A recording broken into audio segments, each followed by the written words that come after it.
What would actually happen if the moment you needed travel insurance the most, it didn't show up for you?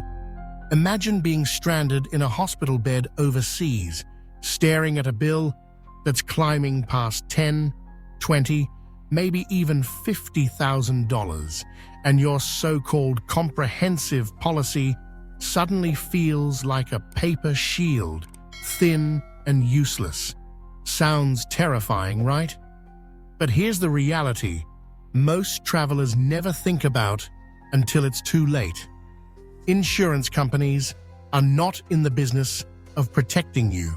They're in the business of protecting themselves, and the fine print they tuck into those glossy brochures is where your dream trip can turn into a financial nightmare. Let me tell you a story. A woman named Claire flew to Europe last summer. She was careful.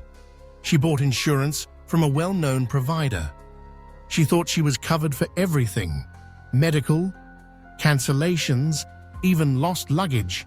But when she sprained her ankle in Prague, the doctor recommended an MRI and a hospital stay.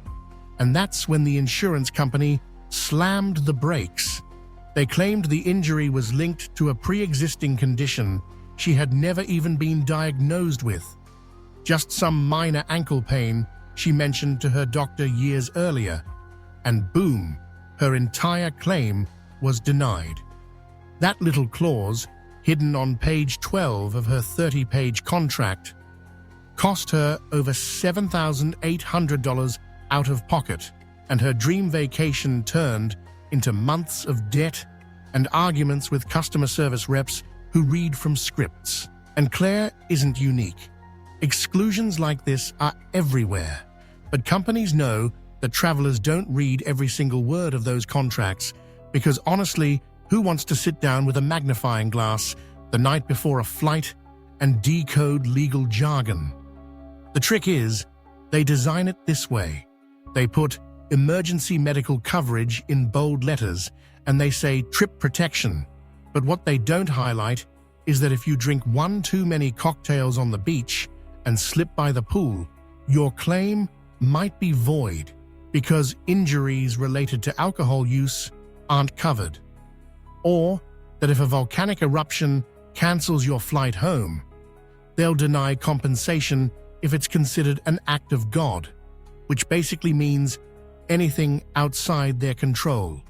And here's something no one talks about on YouTube. Some insurers have secret databases where they cross-check your claim against your social media. Yep, if you post a smiling selfie while you're injured, they may use it as evidence to argue your condition wasn't that serious, and suddenly the money you counted on evaporates. I know that sounds insane, but insiders in the industry admit this happens all the time. Another hidden twist? Geographic loopholes.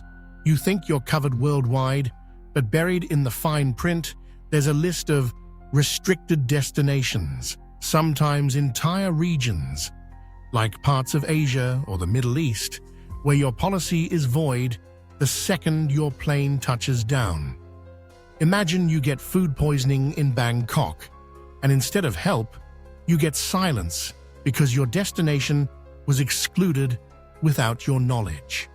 Now let's talk about delays and cancellations, because here's where things get really sneaky. If your airline cancels a flight due to mechanical issues, most people assume insurance will step in. But many policies only kick in if the delay lasts more than 12 hours, and even then, they cap your payout at a ridiculously low amount, sometimes just $150, which won't even cover a cheap hotel in a major city. And don't get me started on adventure activities. Travelers think they're being responsible by adding medical coverage, but that little clause saying hazardous activities excluded can wipe out protection for things like scuba diving, hiking above a certain altitude, or even riding a rental scooter in Bali. The bottom line, insurance companies know you're emotional when booking, excited, hopeful, maybe even a little scared, and they prey on that. They sell peace of mind, not actual safety nets. And unless you read every single word, you could be buying nothing more than an illusion.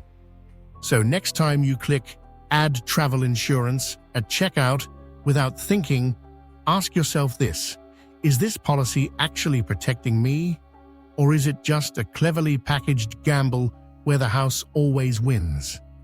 Because the cruel truth is, for many travelers, the very thing they trusted to save them ends up being the reason they lose everything.